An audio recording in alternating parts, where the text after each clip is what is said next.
Hello, bachcho. Let's read the question. The question says, in China, if a candidate wants to contest election, she has to. सवाल आपसे ये किया गया है कि चाइना में अगर किसी उम्मीदवार को, किसी कैंडिडेट को चुनाव लड़ना है तो उसे क्या करना पड़ेगा। Option number A, not take any approval from the Chinese Communist Party, यानी चाइना में जो एक सिंगल पार्टी चल रही है कम्युनिस्ट पार्टी, कैंडिडेट को, उम्मीदवार को उस पार्टी से किसी भी तरीके की अप्रूवल, सहमति की जरूरत नहीं है।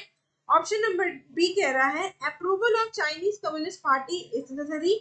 ऑप्शन नंबर बी आपका ये बोल रहा है कि वहां चाइना में जो कम्युनिस्ट पार्टी चल रही है, सिंगल पार्टी, किसी भी कैंडिडेट को अगर वहां खड़े होकर चाइना में इलेक्शन लड़ने हैं तो उसे इस पार्टी का अप्रूवल, इसकी सहमति लेना बहुत जरूरी है। ऑप्शन नंबर सी कह रहा है should be a member of the parliament, कि जिसको भी इलेक्शन में खड़ा होना है उसे पार्लियामेंट का एक मेंबर होना जरूरी है। And none of the above, option number D.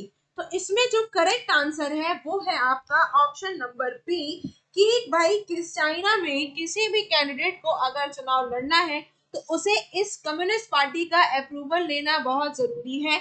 उसके बाद ही वो वहां पर चाइना में इलेक्शन जो है वो कॉन्टेस्ट कर सकता है, इलेक्शंस कॉन्टेस्ट कर सकता है, इलेक्शंस में, चुनाव में खड़ा हो सकता है। चाइनीज पार्टी का अप्रूवल वहां पर मस्ट है, नेसेसरी है, बहुत जरूरी है। अगर आपको चाइनीज पार्टी का अप्रूवल मिलता है तो ही आप इलेक्शंस में खड़े हो सकते हैं, चुनाव लड़ सकते हैं, अदरवाइज नहीं लड़ सकते हैं।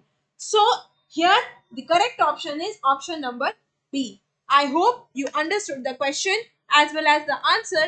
Best of luck.